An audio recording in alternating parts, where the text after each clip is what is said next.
요한계시록 2장 8절에서 11절 제가 봉독하겠습니다. 서머나 교회의 사자에게 편지하라. 처음이며 마지막이요 죽었다가 살아나시니가 이르시되 내가 내 환난과 궁핍을 알거니와 실상은 내가 부요한 자니라. 자칭 유대인이라 하는 자들의 비방도 알거니와 실상은 유대인이 아니요 사탄의 회당이라. 너는 장차 받을 고난을 두려워하지 말라. 볼지어다 마귀가 장차 너희 가운데서 몇 사람을 옥에 던져 시험을 받게 하리니 너희가 10일 동안 환난을 받으리라. 내가 죽도록 충성하라. 그리하면 내가 생명의 관을 내게 주리라. 귀 있는 자는 성령이 교회들에게 하시는 말씀을 들을지어다. 이기는 자는 둘째 사망의 해를 받지 아니하리라. 아멘. 오늘은 이진성 목사님께서 죽기까지 충성하라는 제목으로 하나님의 말씀을 전해주시겠습니다. 이진성 목사님은 서울대 철학과에서 석사를 하시고 미학과에서 석사 그리고 박사 과정을 수료하셨습니다. 또 독일 보쿰대학교에서 철학 박사를 수료하시고 한국에 오셔서 서울대 미학과에서 10여 년간 강의를 하셨습니다. 특별히 우리 교회에서 지난 10여 년간 신앙생활을 같이 하시면서 세례도 받으시고 또 백석대학교 신학대학원에서 목회학 석사를 받으시고 또 목사 안수를 받으셨습니다. 나오셔서 하나님의 말씀을 전해주실 때 우리 격려의 박수를 함께 드리겠습니다.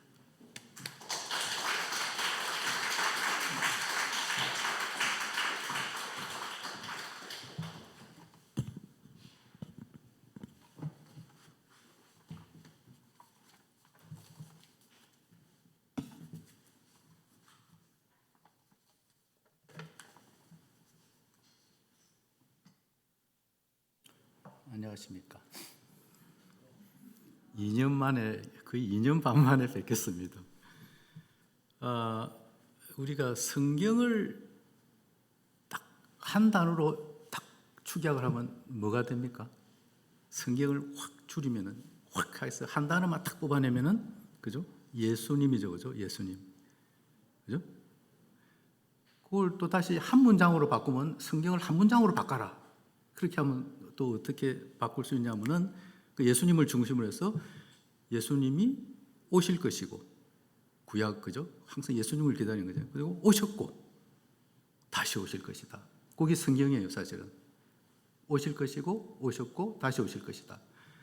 오늘 우리가 보게 될 요한계시록은 그런 이제 예수 재림, 어찌 보면 성경의 결론이에요. 하나님의 구속사를 계시하고 있는 성경의 결론이 요한계시록입니다. 요한계시록은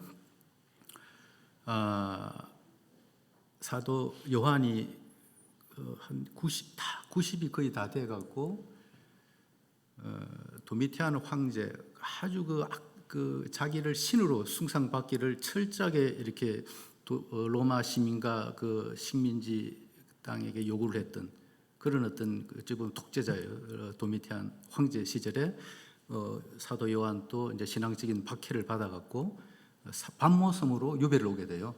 거기서 예수님의 계시를 받아갖고 천상의 교회, 완성된 천상의 교회. 이미 우리 그 천국에는 이미 우리 교인들이 다 있다 이거예요. 벌써 다 있는 그 천상의 교회를 확실하게 보고, 야 이게 너가 완성되어 있는 그 교회야. 그걸 우리에게 계시를 해갖고 그 당시 상당히 힘들었던 그 기독교인들에게 이렇게 용기를 주고 희망을 주고 재림의 어떤 소망을 갖게 해주는, 그래서 결국은 승리할 것이다. 비록 악마들이 사탄들이 아무리 너희를 미혹하고 박해할지라도 너희는 결국 승리할 거야.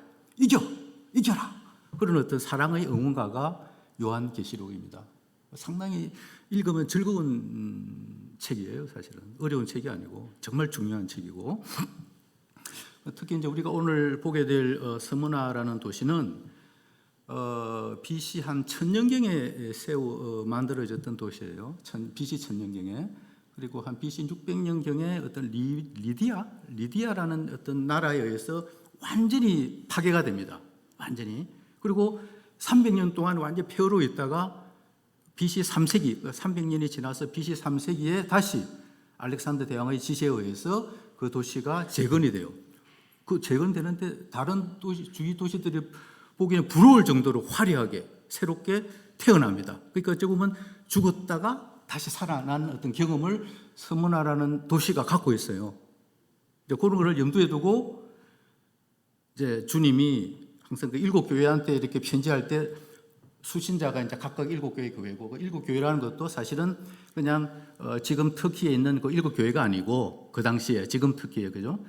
일곱이라는 그 단어가 항상 성경에서는 완전수를 의미해요. 이거는 과거나 현재나 미래에 다시 말하면 천상의 교회, 천상의 교회. 그 천상의 교회를 드러내는 것이 지상의 온 역사를에서 지금 여전히 존재하고 있는 이 지상의 교회니까 어쨌든 그 지상의 교회 전체를 대변하는 거예요. 그건 다시 말하면은 지금 그 사도 요한이 우리에게도 주고 있는 편지를 쓰고 있는 거예요. 똑같이. 어쨌든 그 수신자를 각각을 하고 송신자 붙이는 사람 편지니까. 그러니까 요한계시록은 묵시적 성격을 지닌 예언적 형식을 갖춘 편지예요, 편지. 그 편지니까 받는 사람, 보내는 사람, 결론 이렇게 딱딱딱딱 있어요. 어찌 보면은 각 편지마다가 한 편의 설교가 될 수가 있어요, 사실은. 근데 송신자를 다 달리해요. 이름을 다 달리고 있고, 이름을 정할 때 주님이 자기 이름을 붙이는 사람 이름을 정할 때 각각의 그 도시의 상황을 고려해 갖고 자기 이름을 붙여요. 이제 그런 걸 항상 여러분이 염두에 두고 계시면 됩니다. 어쨌든 그 스무나라는 도시는 하여튼 오랫동안 그 이제 화려하게 재건되고부터 오랫동안 이제 특히 이제 로마의 식민지가 되고부터는 그 로마 황제 숭배의 중심지가 돼요. 극으로서 자부심이 대단한 그런 도시였어요. 로마 황제의 어떤 숭배하는 그 신전이 거창하게 있고, 그런데 이제 도미티안이라는 아주 악랄한 자기가 신이고 싶어하는 신으로 숭앙받는 것을 처절하게 강요하는 그런 어떤 그 황제 밑에서 스무나라는 스무나의 성도들은 더욱더 상당한 이제 핍박을 받게 됩니다. 그걸 하지 않으면 황제를 숭배하지 않으면은 경제적인, 정신적인 옥에도 가고 감옥에도 가고 이제 그럴 정도의 어떤 핍박을 봉착하게 돼요. 그럼에도 불구하고 그 스무나 교인들은 아주 작은 교회인데 당당하게 그 신앙을 유지를 해요. 박해를 받으면서도. 그런 게 또 하나 있고, 그다음에 그 당시에는 경제 활동을 하려면은 길드에 속해야만이 그걸 같이 이렇게, 지금도 뭐 조합이라는 그런 건데 길드에 들어가야 돼요. 근데 그 길드에서는 기본적으로 하는 것이 우상숭배예요. 뭐 제사를 잘 드린다는 거예요. 지금도 제사 드리는 사람 많죠, 그죠? 그죠? 그 당시에도 그랬다면 이교도의 어떤 그런 우상숭배 사상, 어떤 문화, 그런 문화에 용인을 해야 그 길드에 같이 있을 수가 있는데 스무나 교인들은 그것도 거부를 하는 거예요. 우리 주님은 한 분이시다. 우리 주님만 신이시고 뭐 다른 어떤 신이 제사 드릴 필요가 없다. 그거를 당당하게 견질했기 때문에 길드에서도 탈퇴를 해버려요. 그러니까 어떤 받을 수 있는 경제적인 이런 것도 전혀 받지를 못하는 거죠. 그러니까 힘들어요, 사는 게. 또 거기다가 그 유대인들, 집요하게 예수님을 십자가로 몰아갔던 그 유대인들이 더욱더 이제 이렇게 그 그리스도인들을 핍박을 해요. 심지어는 이제 뭐 고소고발을 난무를 해요. 점점 자기 유대교를 믿는 그 자기 식구들이 자꾸 이제 저쪽으로 빠져나가니까 그리스도인이 되니까 뭐 그런 것도 있고, 어쨌든 처절하게 기독교인에 대해서 고소고발, 모독, 비방 이런 걸 엄청나게 해야 돼요. 그러니까 어찌 보면은 그 당시 스무나 교인은 삼중고를 겪고 있었어요. 로마 황제, 그리고 뭐 이교도들, 그리고 유대인들. 이제 그런 어떤 상황에서도 굳굳하게 자기 신앙을 지켜내고 있었던 거예요. 그런 스무나에게 주님이 이렇게 편지를 쓰고 계십니다. 8절 함께 봉독하겠습니다. 8절. 처음이며 스무나 교회의 사자에게 편지하라. 처음이며 마지막이요 죽었다가 살아나신 이가 이르시되. 이제 딱 이제 편지를 받았어요. 그 편지를 받는 그 순간에 폴리캅이라는 유명한 순교의 대명사, 그죠? AD 155년도에 이제 순교를 하게 되는데, 순교하면은 폴리캅을 떠올 정도로 대단한 어떤 그 신앙의 선배였는데, 그 편지를 받을 때 그 폴리캅도 그 서문화 교회에 있었어요. 있어갖고 그 편지를 받았어요. 읽었어요. 그 당시가 폴리캅이 약 한 86세에 순교를 하게 되는데, 여기 95년도에 그 편지가 갔다 그러면은 55년 AD 55년에 죽었으니까 어떻게 됩니까? 그 당시에 어떻게 되는 거야? 어쨌든 여러분이 계산을 잘 하세요. 어쨌든 사도 요한의 제자예요. 폴리캅이 청년 때 그 편지를 읽었을 거예요. 그죠? 그러니까 그 60년 95에서 155면 60이니까 85한 20살 정도의 청년일 때 교회에 앉아서 사도 요한이 보낸 그 편지를 읽고 있었는데, 딱 첫 마디가 우리 교회한테 주는 편지니까 얼마나 기다만 들었겠어요. 그죠? 야, 주님이 우리 교회한테 따로 이렇게 편지를 꼭 집어서 보내신다. 근데 첫 마디가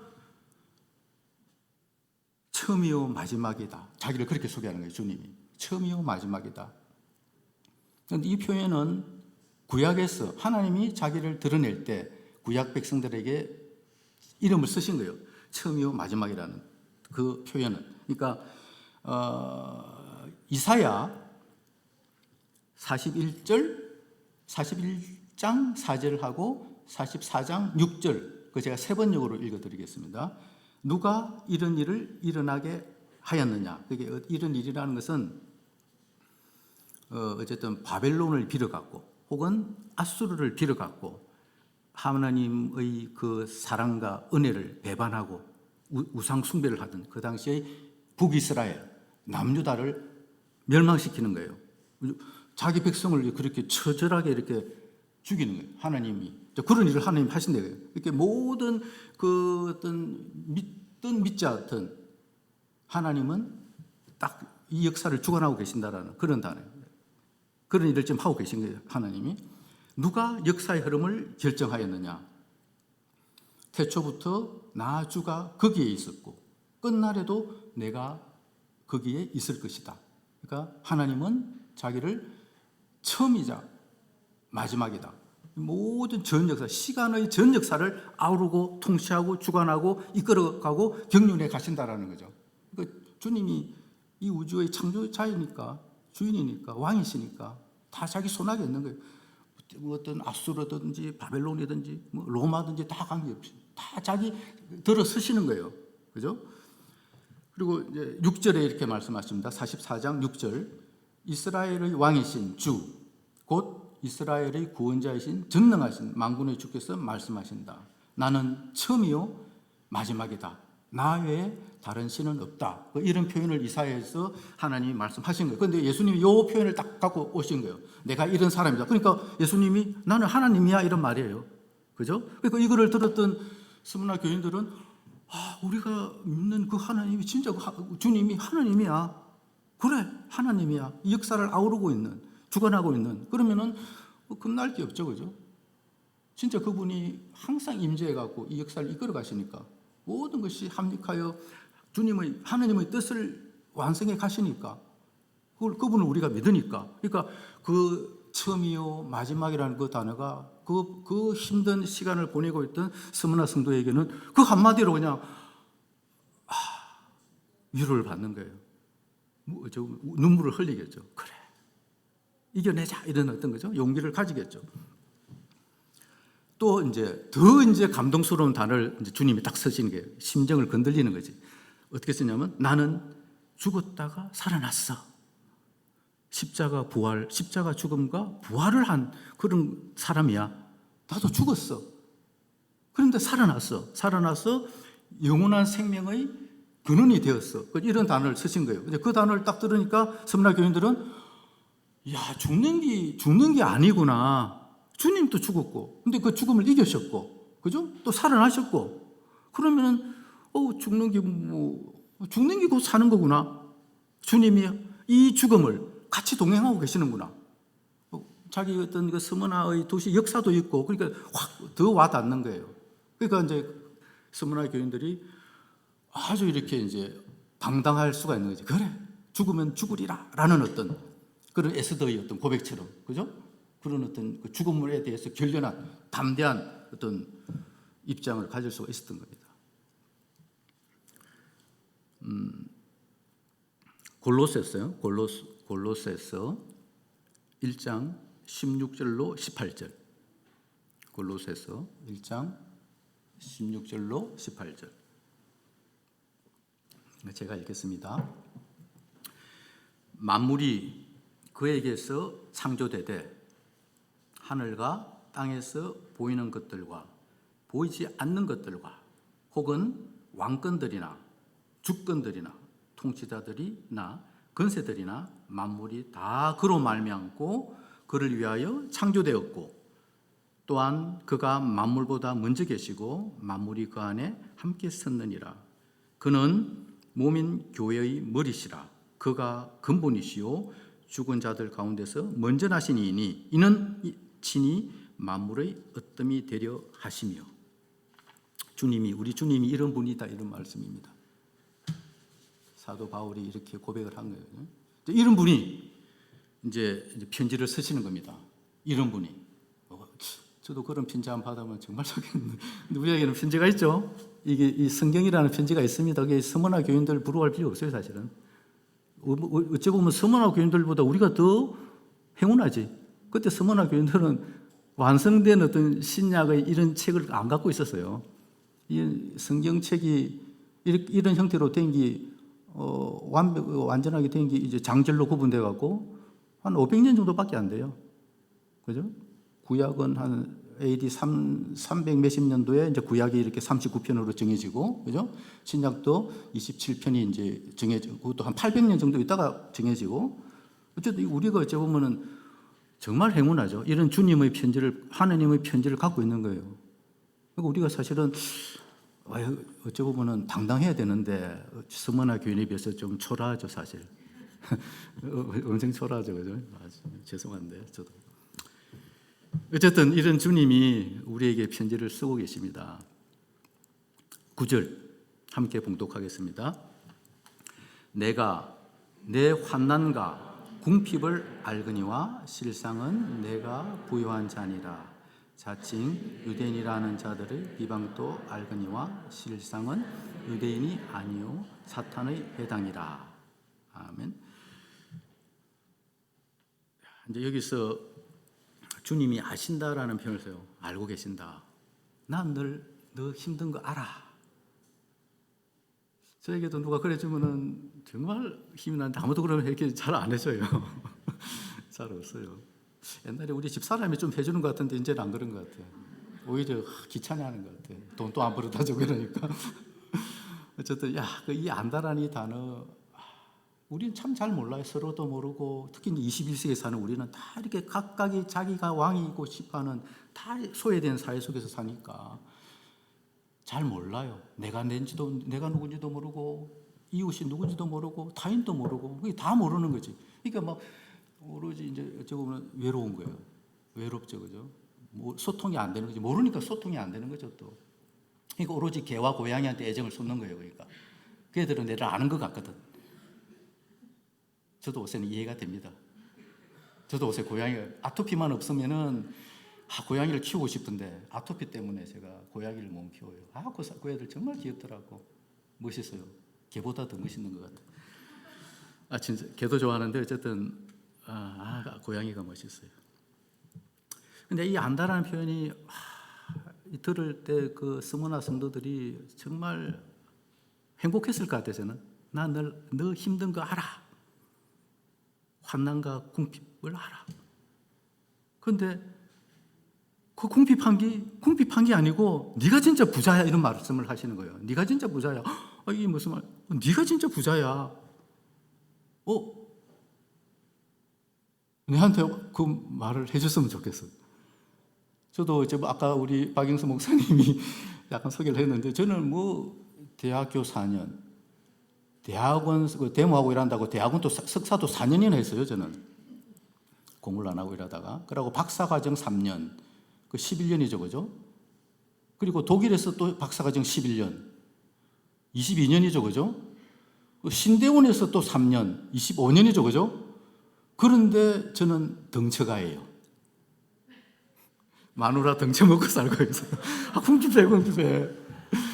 궁핍해요. 그러니까 이 궁핍을 하나님이 알아줄 거다 저는 믿습니다. 아멘. 어쨌든 너가 부자야 그러는 거예요. 그러니까 하나님이 보시는 부와 가난의 기준은 우리가 지금 생각하는 부와 가난의 기준하고 틀리다는 말씀이에요. 그죠?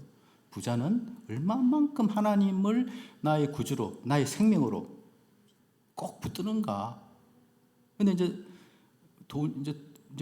보통 이제 현실적 부자들은 그게 잘 안 되거든. 그러니까 약간 이제 어려운 거야, 사실은. 그 바늘구멍 들어가기도 약간 어렵긴 한데, 그죠? 근데 뭐 부자들 중에서도 정말 대단한 신앙심을 갖고 돈이 별거 이제 벌이 보니까 또 돈이 별거 아니라는 걸 또 아는 사람도 있어요. 그러니까 부자들 중에서도 진짜 부자가 있는 거지, 그죠? 가난한 사람들 중에서도 진짜 가난한 사람이 있는 거예요. 가난하니까 돈에 대한 집착이 더 강한 사람도 있고. 그러니까 우리가 생각하는 부와 가난의 기준은 하나님이 생각하는 거하고는 틀려요, 그죠? 어쨌든 이런 경제적인 궁핍마저도 신앙적인 이유 때문에 겪고 있는 이 서머나 교인들이 하나님 주님께서 너 부자다 이렇게 하는 거예요. 정말 풍요로워. 그리고 비슷하게 그 서머나 교인들한테는 주님이 한마디도 책망을 안 해요. 칭찬만 해요. 그리고 7교회 중에 또 그런 칭찬만 받는 교회가 빌라델비아 교회. 근데 그 빌라델비아 교회도 엄청나게 유대인들 때문에 핍박을 많이 받고 있었어요. 아주 초라하고 가난하고 얼마 안 모이는 그 성도들이 있는데 그 유대인들이 막 죽이려는 거예요. 힘들었어요. 그러니까 여기도 똑같이 이제 스무나 교회도 이제 힘들었는데, 근데 반면에 이거하고 정반대로 오로지 꾸지람만 들은 교회가 있어요. 꾸지람만 들은 교회 어디겠습니까? 라오디게아 교회, 그죠? 근데 그 교회는 진짜 부자였어요. 진짜 경제적으로, 현실적으로. 교인들도 많았고 재산도 많았고 삐까뻔쩍 그 도시 자체가 또 이렇게 상당히 경제적으로 활동이 왕성해갖고 뭐 은행, 경제적인 은행, 그리고 뭐 이렇게 의야, 그리고 뭐 이렇게 섬유 이런 그게 발달돼갖고 라오디게아가 그 교회들도 상당히 부자들이 많았어요. 근데 이제 그 부자들한테 라오디게아의 교회에게 성도에게 편지를 쓸 때는 주님이 아주 책망을 해요. 칭찬 하나도 안 하고 꾸지람만 계속해. 그러다가 나중에 너를 토해버릴 거야 그래. 토해버릴 거야.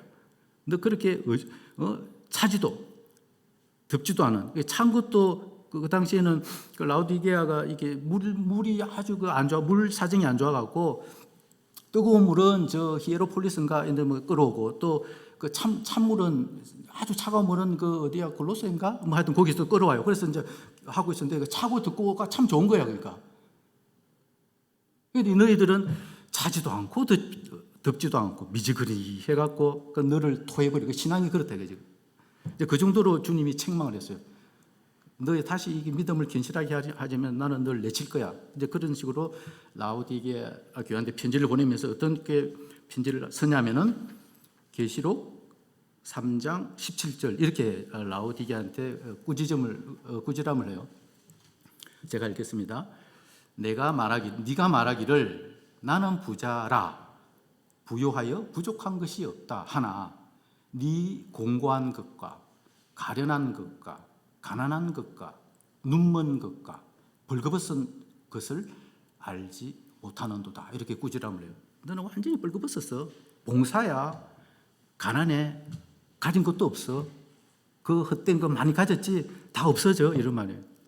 다 불타 없어지거든. 우리 눈에 보이는 부와 명예와 권력과 뭐 이런 것들은 우리가 이 세상을 마치면은 없어져 버려요.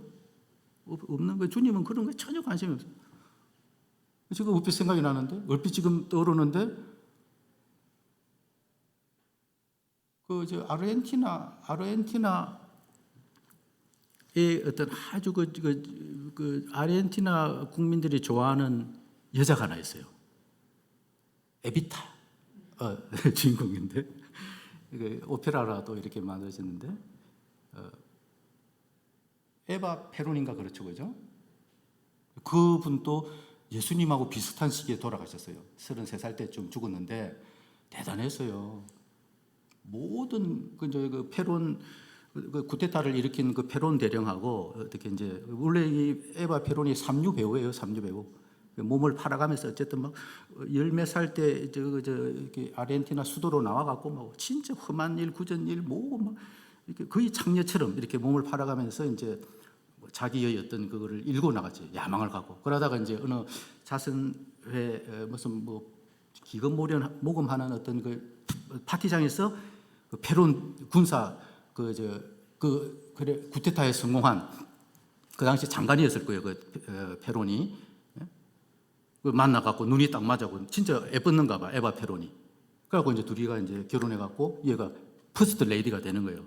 근데 너무 이렇게 이제 오히려 막 이렇게 자기 남편을 이렇게 할 정도로 대단한 어떤 그 이렇게 정치적인 수완 내지는 어떤 그게 대단했던 여자인가 봐요. 그래갖고 뭐 어쩌고 이제 막 돈을 이렇게 부자들한테 빼앗아 갖고 막 가난한 사람한테 막 나눠줘요. 어찌 보면은 포퓰리즘의 어찌 보면은 조금 대표적인 그런 어떤 정책을 펴는데, 어쨌든 그 당시 아르헨티나가 상당히 부자였는데 에바 페론이 약간 이제 좀 아르헨티나의 경제가 몰락하는데 일조를 했어요. 어쨌든 그 여자가 무슨 암으로 죽어갖고 33살에 이제 지금도 있어요. 그 무덤이 묘지가 있어요. 그 묘지. 그 부자들의 묘지가 있어요. 지금도 가면 볼 수가 있어요. 그걸 돈을 들여갖고 한번 그 공동 묘지에 들어가려면 집처럼 해놨거든. 각 그거를 집처럼 해놔갖고 밖에서 우리가 가면 볼 수가 있대요. 난 안 가봤는데 누가 그러더라고. 가면 이제 그대로 이렇게 유지가 돼 있대. 죽어요. 시체예요. 그러니까 시체로 죽어 있는 거예요. 그 대단했던 그 여자가. 어쨌든 헛것, 어쩌고 명예든 권력이든 이런 것들은 다 지나가요. 잠시. 영원히 남는 것. 그거를 가졌느냐 안 가졌느냐. 그 기준으로 주님은 우리를 보시는 거예요. 그런 의미에서 라오디게아 너는 가난하다. 스무나 너 진짜 부자야. 자부심을 가져. 그렇게 주님이 이렇게 위로해 주시는 겁니다. 그런데 또 그와 더불어 그 자만감으로 대단했던 유대인들한테는, 그 유대인들이 엄청 그 스무나 성도들을 핍박을 했는데 자기가 대단한 거죠. 선민이고, 그죠? 자기는 하나님을 너무 잘 알고 하나님의 백성이고 이랬던 자들이 예수님을 죽였잖아요, 그죠? 그런데도 뭐 여전히 지금도 살아있죠. 지금도 이스라엘이 대단한 나라잖아요, 그죠? 경제, 문화 이런 거 아직까지도 파워가 막강해요, 사실은. 어쨌든 살아남아 있긴 한데, 어쨌든 그 자들에 대해서 너희들 사탄이야 이렇게 해버린다고 주님이. 너희들은 사탄의 회당이야. 그 말을 들으니까 스무나 교인들은 너무 기분 좋은 거예요. 이 새끼들이 사탄이었구나. 죄송합니다. 이 애들이 사탄이었구나. 내가 하나님 백성이구나. 그래, 자부심을 가지자. 정말 위로와 격려의 편지예요. 이 편지를 받는 순간 스무나 교인들은 아주 그냥 뭐 40일 굶어도 배가 안 고플 정도의 어떤 그 뿌듯한 어떤 용기를 가졌을 거로 생각됩니다. 그런 주님이 이제 칭찬만 하면서 또 어떤 겉면의 말씀을 하고 계세요. 겉면의 말. 10절 함께 봉독하겠습니다. 10절. 너는 장차 받을 고난을 두려워하지 말라. 볼지어다 마귀가 장차 너희 가운데서 몇 사람을 오게든지 시험을 받게 하리니 너희가 10일 동안 환난을 받으리라. 내가 죽도록 충성하라. 그리하면 내가. 근데 이제 그 9절, 8절, 9절까지만 딱 읽고 있으면 이제 서문화 교인들이 이제 상당히 막 가슴이 막 웅장해지고, 뭐 좀 이제 잘 되는구나 이렇게 이제 막 이렇게 감격스러운 그 다음 말씀은 뭔가 또 이제 뭔가 좋은 거 해줄 거야 이런 기대를 하고 있는데 10절에 주님이 이런 말씀을 오히려 막 이렇게 확 찬물을 끼얹는다는 말씀을 하시는 거예요. 고난이 계속이 돼요. 또 장차 받을 고난을 두려워하지 말라. 계속 고난을 받는다요. 그리고 또 심지어 마귀가 너희 다는 아니지만 몇 사람을 골라갖고, 특히 이제 하나님이 은혜를 부어주신 몇 사람이겠죠, 그죠? 그 몇 사람을 골라서 옥에다가 던져서 죽임을 당하게 할 거고, 시험을 받게 하고, 그래서 너희들은 비록 죽지는 않더라도 같이 10일 동안 또 힘든 시간을 보낼 거야 이렇게 말씀을. 그때 이제 10일 그게 조금 이제 좀 아쉬워요. 지금 우리 같으면 이제 좀 환난도 없애주시고 조금 이제 경제적인 것도 좀 이렇게 조금 더 먹고 살만하게 남한테 비굴하지 않을 정도로 그래도 최소한을 챙겨주면 좋을 텐데 그런 말씀은 없으시고 너 계속 고난을 당할 거야. 그 심지어는 죽을 거야 이렇게 좀 찝찝하죠, 그죠? 여러분 그런 말 들으면 좋겠습니까? 감옥 갈 거야 이러면 어떻게 감옥 가서 죽을 거야 이러면 어떻겠어요 지금? 힘들 것 같아요. 저한테 그러면은 저는 모르겠어요. 저한테 그러면은 저는 뭐 이 죽음을 상당히 기다리고 있어요. 이제 뭐 60이 넘었으니까 그 옛날 같으면 60이면 거의 갈 때거든, 그죠? 옛날 같으면 옛날. 저희 외할아버지, 친할아버지는 다 60 전에 돌아가셨어요. 그래서 저는 그런 걸 목도하고 60이면 죽어야 되는 거래 생각을 했다고. 근데 지금까지 살아 있어요. 어쨌든 그러니까 뭐 와라. 뭐 어쨌든 그러나 우리 또 인간의 그 본능으로서는 그 죽음을 두려워하죠, 당연히. 죽는 순간에 막 아무리 예수를 10년 몇십 년 믿어도 죽음의 순간에 막 살려줘 하고 애달리는 근사님 장로님들이 많대요. 진짜로. 그거 진짜 힘들대. 그러니까 이 신앙을 견고하게 지키는 것이 보통 일이 아니에요, 사실은. 그런데 이제 그 순간에 딱 또 생각이 나는 거야. 8절 말씀이 생각나는 거예요, 서문화 교인들이. 주님이 처음이요 마지막이고, 그죠? 죽었다가 살아나신 그분이잖아. 이렇게 이제 다시 떠올리는 거야. 그걸 이제, 그것도, 여러분들도 이제 그걸 명심해야 돼, 사실은. 우리 주님이 누구신가? 우리 하나님이 누구신가? 그걸 진짜 알아야 돼요. 그거 모르면은 그냥 그 사탄의 미혹에 빠져들게 돼 있어요. 그거 이제, 이게 우리 주님이 주신 자기니까, 그죠? 이게 어찌 보면 우리 생명이 돼야 되는 거예요, 이 성경이. 그죠? 근데 성경이 생명이 잘 안 되죠. 그죠? 이거는 별거 아닌 거로 막 여겨지고. 그래서 약간 좀 이 8절 말씀을 떠올리면서 이제 다시 서문화 교인데 정신을 차리는 거예요. 가만 있어봐. 오케이. 그러면 다시 생각해 보자. 더 큰 환난이 올 거야. 그럼 마음의 준비를 하는 거지. 그죠? 그리고 순교까지 한다네? 근데 그 설교를, 그 편지를 폴리캅이 듣고 있었거든. 폴리캅이. 그 60년 뒤에 95년, 155니까 60년 뒤에 실제로 폴리캅은 86세의 나이로 당당하게 로마 황제를 신으로 한마디만 해라 하는 걸 거부하고 내가 이 평생 하나님이 내를 지켜주시고 사랑해 주시는데 내가 배반할 수 없다. 불태워라 해서 화형을 당해요. 근데 묶으려고 그러니까 원래 이제 화형 당하면 뼈마디가 튀어나가고 막 시체들이 안 튀어나가게 다 묶어요. 근데 묶지 마라 그래. 안 묶고 그걸 견디내면서 비록 나는 지금 잠깐 불타서 죽을 것이지만 너희들은 영원한 불이 기다리고 있을 것이다. 그렇게 딱 대단하게 말을 하면서 폴리캅은 이 설교의 이 말씀 어찌 보면 그죠? 이런 말씀 하나 갖고 붙들고 끝까지 살아내고 죽음도 기꺼이 받아내신 그런 순교자로 이렇게 만들어내는 거죠. 그 정도로 말씀의 힘은 대단한 겁니다. 그러니까 이제 그런 서문화 교인들이 다시 이제 정신을 차려서 몸소 죽기까지 충성해갖고 십자가 죽음과 영광의 부활로 최후 승리를 완성하신 우리 주님은 당신의 신부인 이 교회의 거룩을 위해서 감당할 만한 죽이려고 이런 환난을 주시는 것이 아닐 거야라는 걸 이제 캐치하는 거죠. 죽는 게 아니구나라는 걸 아는 거죠. 그죠?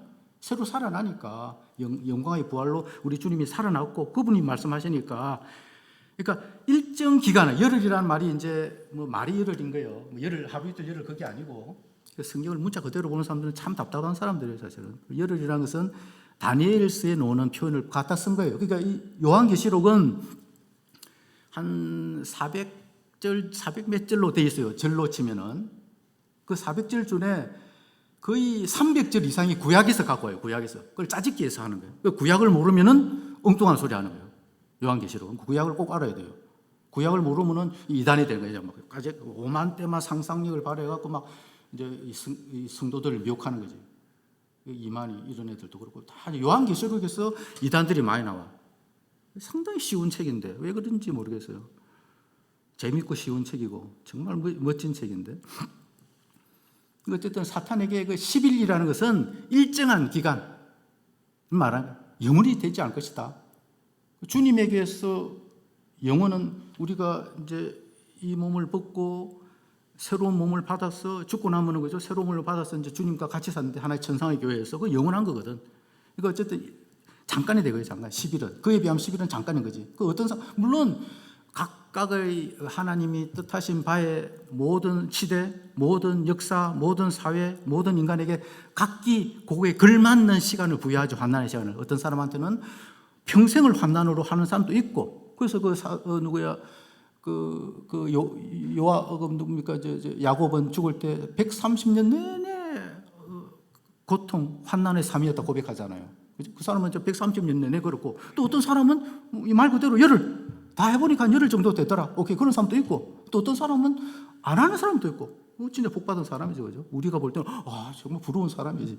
어떤 사람 하루, 그러니까 다 다른 거예요, 그거는. 어쨌든 일정한 시간만 하나님이 너희를 위해서, 너희 거룩을 위해서 환난을 허락해 준 거죠, 사탄한테. 사탄을 들어서 사탄도 다 하나님의 손아귀에 있는 거거든. 이미 패배했는데 약간 동안 서시는 거예요, 또 사탄을 하나님이. 그러니까 그 시험에 담긴 주님의 뜻에 죽기까지 충성할 수 있는, 순종할 수 있는 힘도 우리에게 이미 주님은 줬어요, 사실은.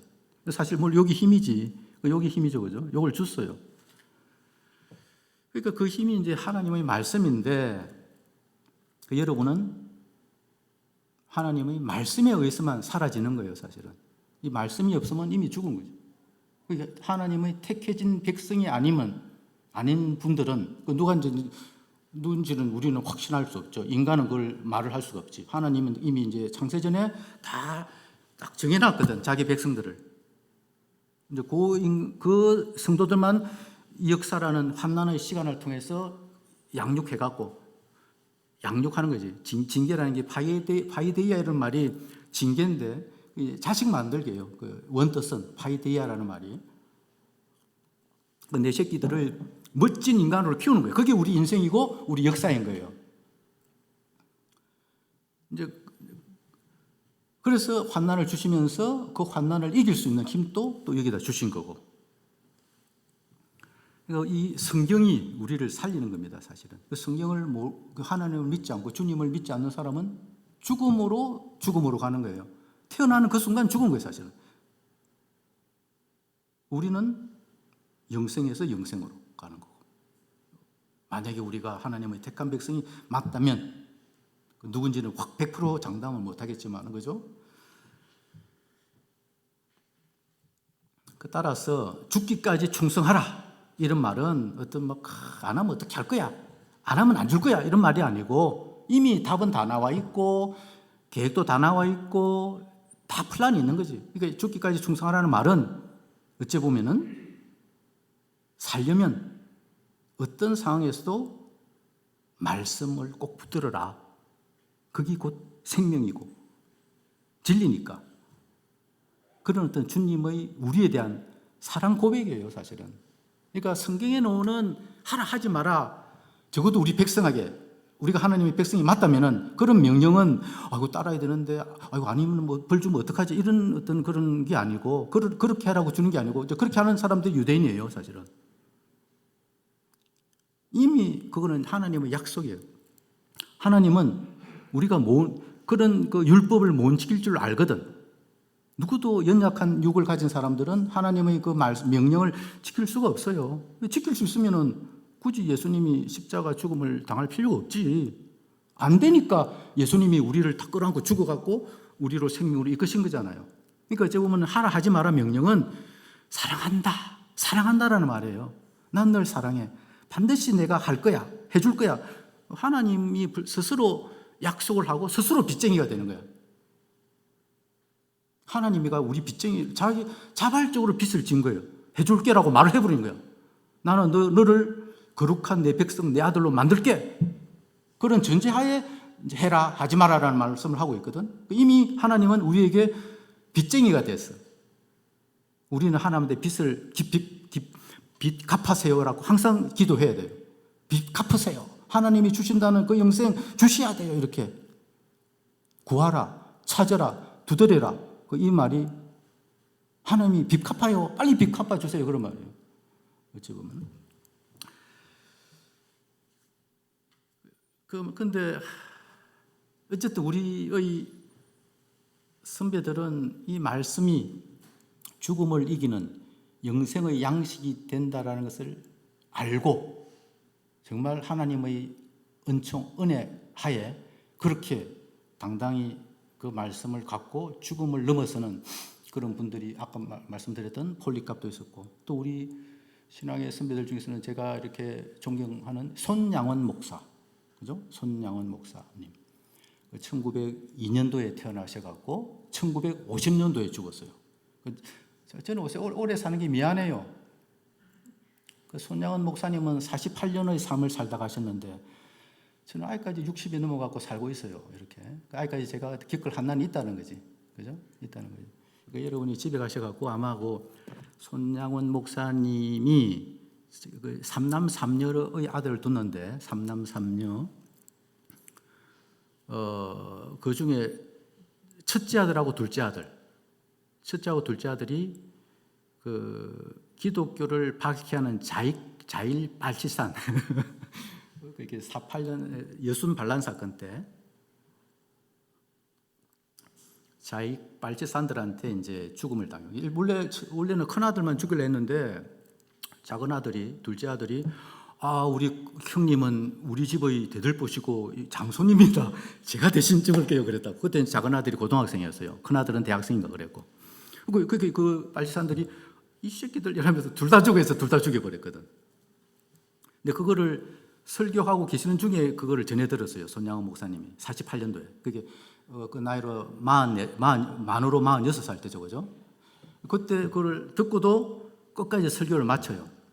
마치고 장례식에 가서 장례식 이제 그 마치고 이제 며칠 있다 갔던 거 어쨌든 각해줘 며칠 있다 장례를 했었거든요. 그러니까 장례식에 가서 마지막에 이제 인사를 하는 거예요. 그때 이제 그 장례식의 그 대표 인사로서 감사의 기도를 하는 그걸 써요. 편지를 써요. 여러분이 인터넷에 찾아보면은 손양원 목사님이 쓴 감사의 기도, 나는 왜 10가지가 감사하다. 이런 나의 두 아들의 죽음이 감사하다라는 거예요. 감사. 왜 감사한가를 10가지로 정리를 해요. 그걸 여러분 나중에 집에 가셔갖고 인터넷에서 뽑아서 인쇄해갖고 그걸 읽어봐요. 그 읽어보면은 정말 눈물이 저는 이렇게 어디 있는데 저는 이미 시간이 어떻게 될지 모르는데 딱 복사를 해왔어. 정말 이런 고백을 감사 기도를 할 수 있다는 것은 첫째 감사가 이거예요. 첫째, 나 같은 죄인의 혈통에서 순교의 자식들이 나오게 하셨으니 하나님 감사합니다. 둘째, 허다한 많은 성도들 중에 어찌 이런 보배들을 주께서 하필 내게 맡겨주셨는지 그 점 또한 감사합니다. 셋째, 삼남 삼녀 중에서도 가장 아름다운 두 아들 장자와 차자를 바치게 된 나의 축복을 하나님 감사합니다. 넷째, 한 아들의 순교, 읽다 보니까 계속 읽을까요 말까요? 그만 읽을까요? 끝까지 읽어봐. 오케이, 끝까지 읽어요. 넷째, 한 아들의 순교도 기하다 하거늘 하물며 두 아들의 순교일이요 하나님 감사합니다. 다섯째, 예수 믿다가 누워 죽는 것도 큰 복이라 하거늘 하물며 전도하다 총살 순교 당함일이요 하나님 감사합니다. 여섯째, 그 둘째 아들이 상당히 똑똑했는가 봐요. 그래서 미국 유학 준비를 하고 있었던 것 같아요. 그 다음 1948년도에 미국 유학 준비를 할 정도면은 대단한 그거죠, 그죠? 여섯째, 미국 유학 가려고 준비하던 내 아들, 미국보다 더 좋은 천국에 갔으니 내 마음 안심되어 하나님 감사합니다. 일곱째, 나의 사랑하던 두 아들을 총살한 원수를 회개시켜 내 아들을 그 총살한 사람을 나중에 양자로 받아들여요. 지금 이제 그 양자의 아들이 지금 목사가 또 돼 있고 그런데 어쨌든 참 대단하죠, 그죠? 자기 두 아들을 죽인 장본인을 결국은 자기 양자로 입적을 해요. 손양목. 어쨌든 나의 사랑하는 두 아들을 총살한 원수를 회개시켜 내 아들 삼고자 하는 사랑의 마음 주신 하나님 감사합니다. 8째, 내 두 아들의 순교로 말미암아 무수한 천국의 아들들이 생길 것이 믿어지니 우리 하나님 감사합니다. 9째, 이 같은 역경 중에서도 이상 8가지 진리와 하나님 사랑을 찾는 기쁜 마음, 여유 있는 믿음 주신 우리 주 예수 그리스도께 감사합니다. 10번째, 이렇듯 과분한 축복 누리게 되는 것을 감사합니다. 좀 같은 땅에 사시는 분이 아닌 것 같아요, 저는. 어쨌든 이런 기도를. 근데 어쨌든 어느 순간에 하나님이 성령을 부으시면 여러분들도 그래 될 수가 있어요, 사실은. 이제 그건 하나님이 생각을 하셔야지. 근데 이제 손양원 목사님도 1950년도에 원래 이분이 소록도 그 나환자들, 그 소록도가 만들기 전에 나환자들을 목회하던 분이었어요, 손양원 목사님. 나환자촌. 거기서 지금 또 여순가 가면 애양원이라고 있어요, 애양원. 나환자들을 목회하시던 분, 나환자들. 그 나환자들의 피고름도 직접 입으로 빨고 막 그랬어요. 근데 6.25 사변이 터지고 이제 이 북한군이 이렇게 내려오니까 빨리 피신하라라고 그러는데 나는 내 성도들을 두고 피신할 수가 없다. 그래서 끝까지 피신을 안 해요. 그러면서 다시 이제 그 인민군들한테 붙들려서 1950년도에 순교를 당하시지, 본인도. 그러면서 죽으러 가는 사형장으로 갈 때까지 그 자기를 끌고 가던 군사를 전도하려고 그런다고. 참 그러면서 이제 인생을 마감한 분이에요. 이제 이런 분들도 결국은 이것이 가능한 것은 물론 하나님이 작정하셨겠지만은 그 분이 가졌던 말씀의 어떤 그 힘이 있었기 때문에 순교도 가능한 겁니다. 근데 어찌 보면은 한 번 죽는 거로 끝나지만 우리는 매일 죽어야 되잖아요, 사실은. 그죠? 근데 그게 더 힘들 수도 있어요. 매일매일 하루하루를 살아내는 것이 이 땅에서 살아내는 것이 하루하루가 어찌 보면은 더 힘들 수가 있어요. 그러니까 너무 그런 어떤 폴리카가 송양원 목사님 같은 순교를 부러워하면 안 돼요, 사실은. 부러워할 필요는 없고 하나님이 주시면은 능력까지 부어주셔갖고 그런 순교를 하게 감당할 수 있게 만드시니까 걱정 안 하셔도 됩니다. 그러니까 고린도전서 10장 13절입니다. 고린도전서 10장 13절. 제가 읽겠습니다. 사람이 감당할 시험 밖에는 너희가 당한 것이 없나니 오직 하나님은 미쁘사 너희가 감당하지 못할 시험 당함을 허락하지 아니하시고 시험 당할 즈음에 또한 피할 길을 내사 너희로 능히 감당하게 하시느니라. 아멘. 그 야고보서 또 1장 12절에 또 이런 말씀이 있어요. 시험을 참는 자는 복이 있나니 이는 시련을 견디는 자가 주께서 자기를 사랑하는 자들에게 약속하신 생명의 면류관을 얻을 것이기 때문이라. 아멘. 죽기까지의 충성, 죽기까지의 원래 이제 충성하라는 그 말이 원래 원뜻은 기누 피스토스라 그래갖고 그 믿음이에요, 믿음. 신실해라 이런 말, 신실해라. 믿음을 지키라 이런 말이에요. 충성하라는 그 말이 충성 이런 것이 아니고 믿음을 지켜라. 피스토스, 믿음, 신앙. 결국 온 우주의 창조주이시자 주권자이신 주님의 작정과 섭리와 경륜 속에서 이 모든 환난이 허락되기 때문에 그 어떤 환난 속에서도 우리는 두려워할 필요가 없고 두려워하지 않을 수 있고 죽도록 충성하라. 죽기까지 신실하라. 예수 믿음을 지켜라. 라는 그 말씀이 주님의 무한한 사랑의 약속으로 여겨지는 신비한 경험을 점점 향유하게 되는 겁니다. 우리를 거룩한 성도로 빚어가셔서 영원한 생명의 월계관을 선물해 주시려는 주님의 사랑의 표현인 거예요, 그것이. 그 사랑의 환난을 통해 하나님은 우리 인생 속에 개입하셔갖고 우리가 이 땅에서 평화의 대상으로 최고의 보물로 내 목숨 같은 것으로 붙들고 있는 것들. 제일 여러분이 솔직히 생각해보세요. 이거 없으면 나 죽어 하는 그거 한번 떠올려보세요. 이거 있으니까 내가 평화로워. 요거 깨지면 나의 평화는 없어져. 그런 것들. 연약한 인간이 어쩔 수 없이 가지게 되는 그런 것들. 그거 내 새끼일 수도 있고, 내 명예일 수도 있고, 내 직장일 수도 있고, 그죠? 내 권력일 수도 있고, 어쨌든 하나님 보시기에 불타 없어질 것들. 그래야만 거룩한 백성이 될 수 있는 어떤 거기 되는 전제가 되는 것들. 그런 것들을 하나하나 이 환난을 통해서 제거를 해 가시는 겁니다. 그러니까 이 신앙생활이 누가 쉽다고 그랬어요? 결코 쉬운 게 아닙니다. 만만하지가 않습니다. 어떤 사람 그러더라고. 제가 독일에서 2005년도에 와서 2006년부터 제가 사랑의 교회를 다녔어요. 몇 년을. 아는 분이 있어갖고 세례 안 받고 등록하지 않고 그냥 다락방으로 바로 들어갔어요, 제가. 그래서 3년간 재미있게 그 다락방 성도들하고 참 재미있는 시간을 한 3년 보냈어요.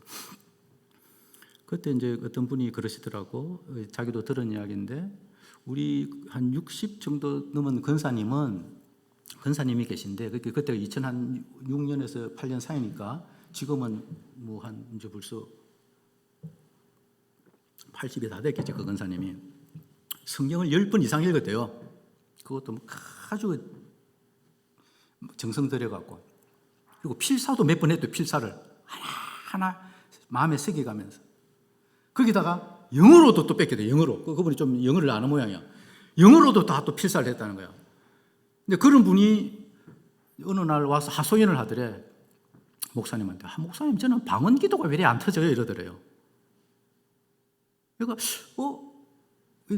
우리가 아무리 성경을 100번 읽고 뭐 1000번 읽고 필사를 몇천 번 해도 그 말씀이 우리의 생명이 안 될 수가 있어요. 오히려 우리를 죽여갈 수가 있어요. 그 성경적 지식 때문에 교만해져 갖고. 그러니까 제가 이제 영국의 20세기 초에 유명한 철학자가 있어요. 버트란트 러셀이라고. 그 사람은 이제 영국 영미 철학, 영미 분석 철학의 대가예요, 대가. 이제 그 사람의 영향하에. 근데 그분은 또 그런 그 철학 학문만 전념했을 뿐만 아니라 어떤 사회 활동도 열심히 해서 평화 운동. 그래서 노벨 평화상까지 받아, 그분이. 버트란트 러셀이. 그분이 이제 성경을 100번 이상 읽었대요, 100번 이상. 읽고 무슨 책을 쓴 줄 압니까? 나는 왜 기독교인이 되지 않는가? 라는 글을 썼어요. 그러니까 많이 읽고 뭐 성경적인 지식을 많고 이런 거는 별거 없어요. 그리고 우리 서머나 교인들은 뭘 많이 알았겠어요, 성경을. 지금 제가 갖고 있는 노트북에 거의 이제 뭐 이렇게 주석 같은 게 저장이 되어 있는데 거의 1억 원어치가 저장이 되어 있다고. 1억 원어치. 근데 그것 때문에 저는 집사람한테 박해를 많이 받아요.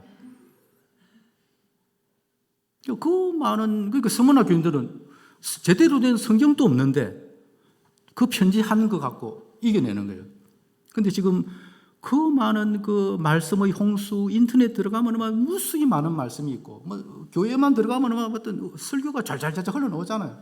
그런데도 제가 볼 때, 와, 진짜 이 말씀을 생명으로 여기면서 사시는 분이 있을까라고 의심이 들 정도로 지금 우리나라 교회는 몰락의 길로 가고 있어요.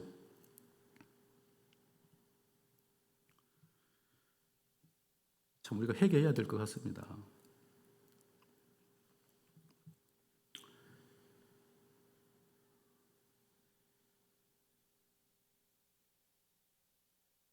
그러니까 이런 환난이 어찌 보면 축복인 거예요. 그런 의미에서는 축복인 거예요. 우리 하나님만 붙들게 만드니까. 내가 붙들고 있는 것들도 도저히 내 능력으로는 못 놓죠, 그죠? 어떻게 놔요, 그를? 먹고 살아야 되는데 얼마나 연약한 육체입니까? 5분만 딱 코를 멈추면 목숨이 끊어지는 정말 연약한 육체라고. 그 숱한 죽음들,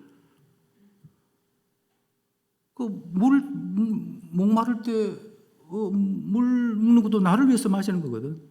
하나님의 영광을 위해서 우리가 물을 마시는 거 아니에요. 잠을 자는 것도 그렇고 모든 생활이 나를 위해서 사는 이 세상인데, 특히 이제 21세기에 들어오면서 어떤 이 19세기를 거치면서 기독교가 서구에서 몰락을 하게 돼요. 그래서 마르크스, 니체, 프로이드 이런 분들이 이제 그런 몰락에다가 망치질을 하는 거죠. 이렇게 그죠? 물론 그 당시 기독교인들이 다 위선자들도 많았고 전혀 얼토당토 안 한 그런 허황된 신앙을 갖고서 전혀 이렇게 위선자로만 눈에 비쳤으니까 어쨌든 이제 그 기독교적인 신이 서구에서 점점 이렇게 멸시되는 그런 우리 현장이 벌써 200년 이런 간 지속되고 있는 거예요, 지금도. 어쨌든 참, 어찌 보면 서머나 교인들보다 더 힘든 시기를 우리가 살고 있는지도 몰라요, 지금은. 진짜 신앙생활 하기가 힘듭니다.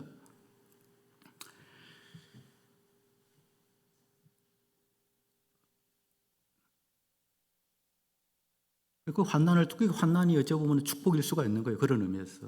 그런 환난을 통해서 우리는 세상적인 나, 육적인 나가 부인되고 보이지 않는 하나님을 믿음 안에서 붙드는 자로 이렇게 빚어져 가는 겁니다. 그래서 예수를 믿게 만드는 거예요. 그래서 신앙생활이라는 것은 그토록 애지중지하던 나라는 본질의 실상이 나의 본질이 내가 뭐 대단한 줄 알았는데 내가 대단한 줄 알았는데 너의 실상은 공허요. 창세기 1장에 나오잖아요. 태초에 하나님의 말씀이잖아요. 빛이 있으니까 창조를 하는데 처음에 공허, 혼돈, 흑암, 죽음. 그게 우리예요, 사실은. 내가 70년 전에 나는 없었거든요, 이 세상에. 그죠? 근데 하나님이 만드셨다고. 근데 나는 없음이에요, 사실은. 또 조금 있으면 또 없어질 거라고, 이 세상에서는. 어째 우리의 본질은 없음, 날싱이지, 날싱. 하나님이 에버리싱이고. 그런데 사실은 우리는 안 그렇지. 내가 최고인 줄 알고 있어요. 나. 그런 것이 나의 본질이 공허, 혼돈, 죽음, 흑암이라는 것이 폭로되는 과정이에요. 그 환난을 통해서 내가 점점 까발려지는 거야. 내란 놈이 이런 놈이었구나. 이런 사람이었구나. 그러면서 이거 내를 믿을 게 안 되구나. 나한테 믿을 게 없구나. 그럼 누굴 믿어야 돼? 주님을 믿어야 되는구나. 이런 식으로 가는 거예요, 우리 신앙. 이게 신앙생활이 하루하루가 죽어가는 과정이에요. 내가 죽고 주님이 살아나는 과정. 우리가 어찌 보면 십자가와 부활의 죽음을 우리 삶 속에서 살아내고 있는 거예요. 어찌 보면. 만약 우리가 하나님의 백성이 맞다면. 그래서 점점 이러한 어떤 성도의 거룩한 자기 해체 과정, 환난을 통한 과정을 통해서 우리는 나의 왕됨, 이기적인 나의 자기 중심성을 점점 내려놓고 어린 양, 예수의 신부, 그게 바로 교회예요. 그 교회에다가 내 인생을 올인해야 되겠다. 교회에 나와야 돼요. 구원은, 하나님의 구원은 각자로 안 해요. 교회로 해요, 교회로 항상. 교회에 모이지 않으면은 안 되는. 혼자서 성경 보면서 인터넷 보면서 가난한 성도라 그러죠, 그죠? 절대 한 사람을 이래서 안 해요. 항상 하나님은 교회를 들어올려요. 교회를 중심으로 구원해내는 거예요. 교회에 소속되어 있지 않으면 어쩌면 교인이 아닌 거지, 그건 성도가 아닌 거지, 사실은. 그만큼 교회가 마지막 보루예요, 이 시대의. 근데 이 시대의 마지막 보루예요. 어쨌든 우리는 교회에다가 올인을 해야 됩니다. 근데 이제 어려운 우리 현 한국 교회를 보면은 참 또 참담해요, 사실은. 고린도후서 4장 16절로 18절. 고린도후서 4장 16절로 18절. 바울의 고백입니다. 바울의 편지이기도 하고. 그러므로 우리가 낙심하지 아니하노니 우리의 그 사람은 낡아지나 우리의 속 사람은 날로 새로워지도다. 우리가 잠시 받는 환난의 경한 것이 가볍다 이거죠. 그 환난이 가볍다라고 하는 경한 것이 지극히 크고 영원한 영광의 중한 것을 우리에게 이루게 함이니 우리가 주목하는 것은 보이는 것이 아니요 보이지 않는 것이니 보이는 것은 잠깐이요, 열흘이요. 보이지 않는 것은 영원함이리라. 아멘. 따라서 예수님의 십자가와 부활로 이미 성취된 죽기까지 신실하라. 그럼 이미 주님이 했어요. 벌써 자기 본인이 스스로 죽기까지 충성했잖아요. 인간은 할 수 없는 건데 주님이 대표로 했어요. 벌써. 그런 주님의 권면은 성도에게만 주어지는 주님의 축복이자 사랑의 약속인 거예요. 난 널 축복할 거야. 사랑할 거야. 그런데 이제 주님의 축복을 온전히 받은 분이 한 분 계시죠. 성경에. 바울, 사도 바울. 그죠? 그분은 이제 하나님 보시기에 형통한 삶을 살았어요. 하나님 보시기에. 우리가 보기에는 도저히 따라갈 수 없는. 이제 사도 바울도 네로 시대 때 이제 옥에 갇혀갖고 순교를 하게 되는데 그 사람은 참수를 당해요. 그 이제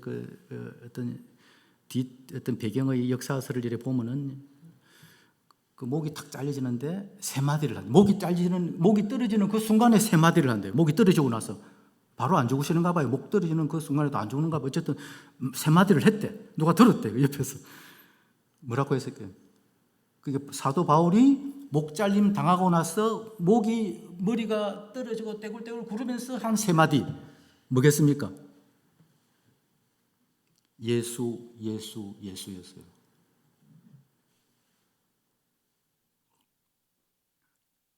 어쨌든 참 그분이 방금 이런 고백을 하신 겁니다. 고백을 이렇게 해요. 디모데후서 4장 6절로 8절. 디모데후서 4장 6절로 8절. 전제와 같이, 그 전제라는 것은 부어드리는 제사예요. 부어드리는 전제. 피를 붓는 거, 자기 피를 하나님의 제단에 붓는 거예요. 그걸 전제라고 그래요. 전제. 전제와 같이 내가 벌써 부어지고 나의 떠날 시각이 가까웠도다. 나는 선한 싸움을 싸우고 나의 달려갈 길을 마치고 믿음을 지켰으니 이제 후로는 나를 위하여 의 면류관이 예비되었으므로 주 곧 의로우신 재판장이 그날에 내게 주실 것이며 내게만 아니라 주의 나타나심을 사모하는 모든 자에게 도니라. 아멘. 사도 바울은 심지어 이제 이런 자기의 형통한 삶을, 그런 주님의 처절한 사랑을 받아서 비전에는 그 주님의 사랑이 이끌어가는 육적 자아의 죽음을, 오히려 이렇게 죽음을 자랑하고 있어요. 사도 바울은.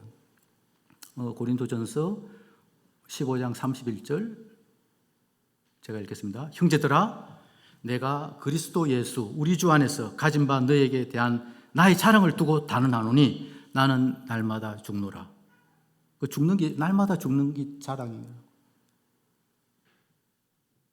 그리고 이러한 어떤 성도의 자기 부인, 나 없음이라는 고통스러운 죽음, 이런 나의 약함을 서로 나누고 또 그 아픔을, 그 죽음을 서로 위로해주고, 그런 위로하는 그런 교회가 어찌 보면 진정 부흥하는 교회예요.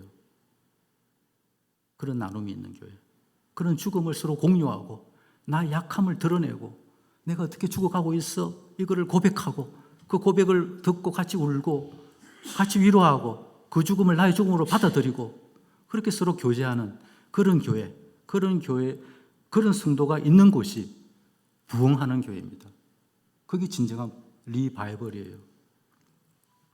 그런 죽음을, 그런 교회를 하나님도 아주 흐뭇하게 보고 계세요. 시편 116편 15절 제가 읽겠습니다. 성도의 죽는 것을 여호와께서 기중히 보시는도다. 아멘. 그런데 이제 이렇게 성도로 하여금 죽기까지 신실하라는 주님의 사랑의 견면에 반응을 해서 결국 믿음을 지키게 만드는 어떤 원동력, 주체는 우리가 아니에요. 우리 속에 내주하시는 성령입니다. 성령.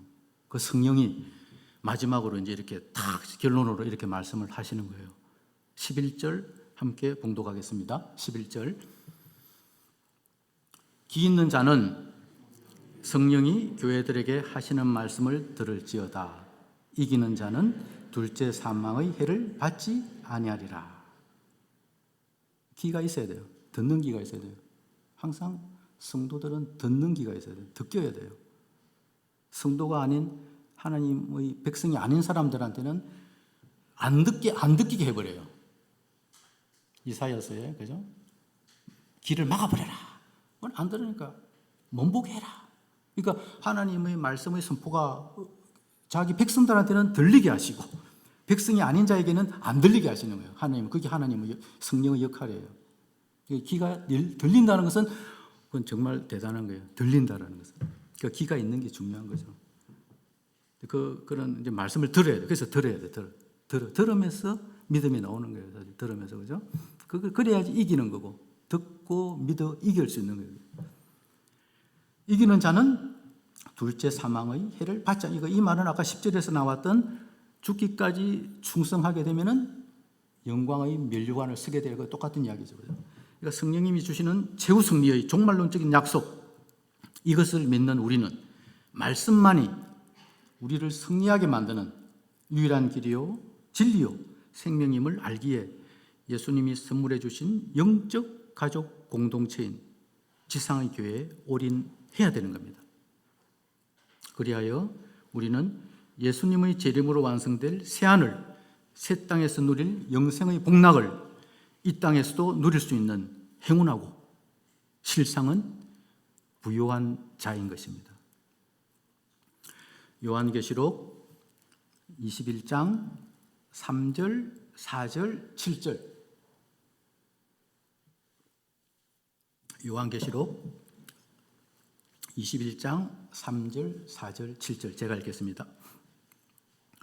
내가 들으니 보좌에서 큰 음성이 나서 가로되 보라, 하나님의 장막이 사람들과 함께 있음에 하나님이 저희와 함께 거하시리니 저희는 하나님의 백성이 되고 하나님은 친히 저희와 함께 계셔서 모든 눈물을 그 눈에서 씻기심에 다시 사망이 없고 애통하는 것이나 곡하는 것이나 아픈 것이 다시 있지 아니하리니 처음 것들이 다 지나갔음이로라.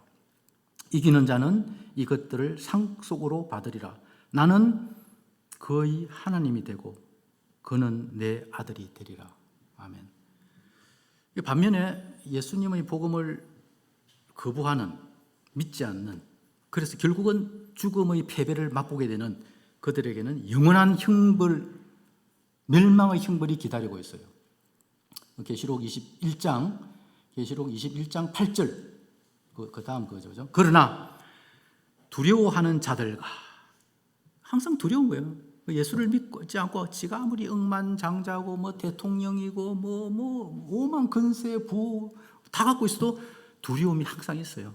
항상 그래서 뭔가를 움켜쥐어야 되는 거지. 뭔가를 확보를 해야 되고 불안하니까 하나님을 믿지 않는 백성의 그 근원적 그 인간들의 근원적인 그 마음 안에는 항상 두려움, 불안, 공포, 외로움, 허무함, 공허함, 무기력함, 심심함, 그런 게 있어요.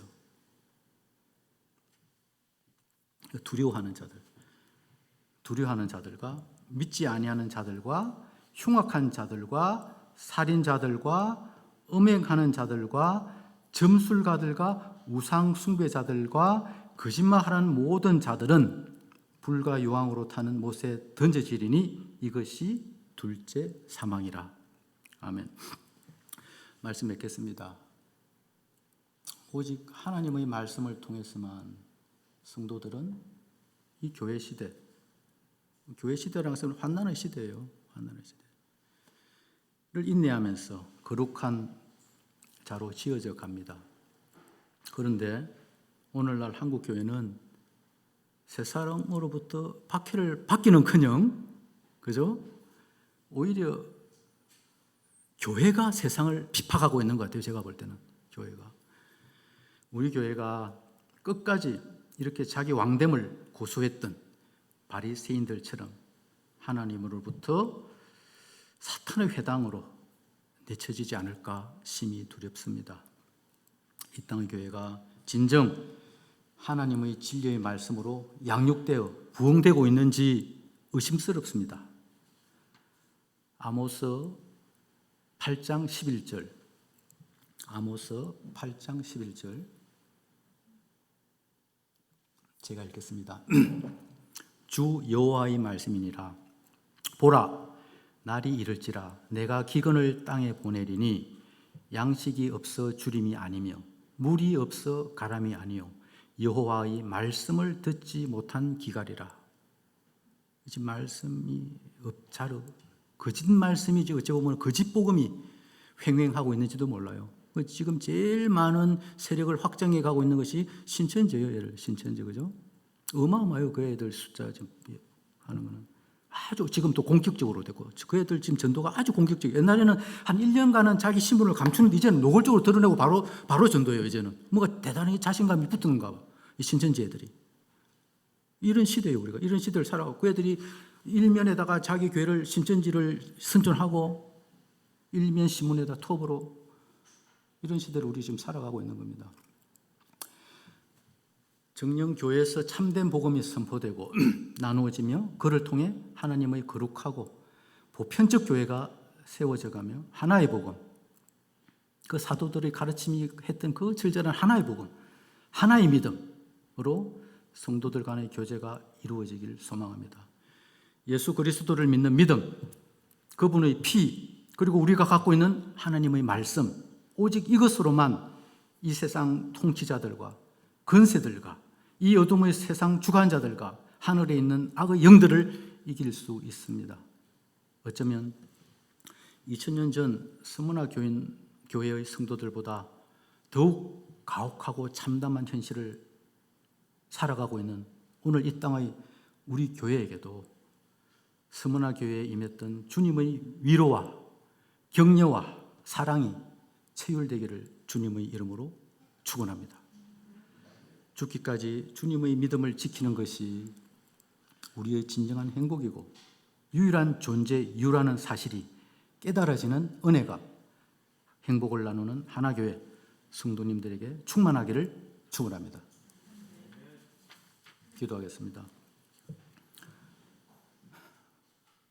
하나님 아버지, 오늘 우리가 살아가고 있는 이 땅의 패역한 현실이 너무나 참담합니다.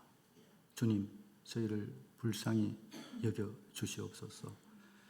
주님의 참된 복음이 선포되고 기도되고 교제되는 거룩한 교회만이 우리가 의지할 유일한 소망입니다.